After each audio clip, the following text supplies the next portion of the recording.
নমস্কার, ট্রাইব টিভিতে আপনাদের সকলকে স্বাগত। সঙ্গে রয়েছে আমি সুপর্ণা। চোখ রাখবো আজকের গুরুত্বপূর্ণ খবরগুলিতে।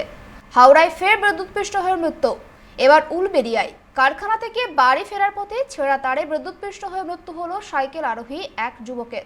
এ নিয়ে রাজ্যে গতকাল একদিনে বিদ্যুৎপৃষ্ট হয়ে মৃত্যু হয়েছে এক মহিলা সহ 4 জনের। উলবেড়িয়ায় মৃত যুবকের নাম সুব্রত মণ্ডল।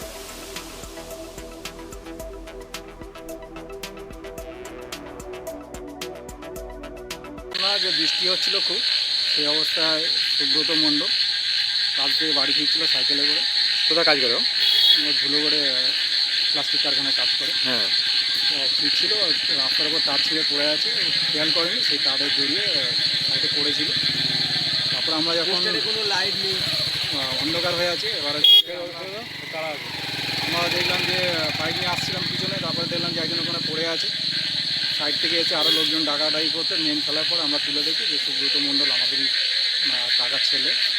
এখন আমরা তুলে কারেন্টের তার থেকে ছিঁড়ে পড়ে ঝড় বৃষ্টিতে ছিঁড়েছে নাকি কি মনে হয়? বৃষ্টি হচ্ছিলো এই পর্যন্ত, এবার ঝড় তো হয়নি।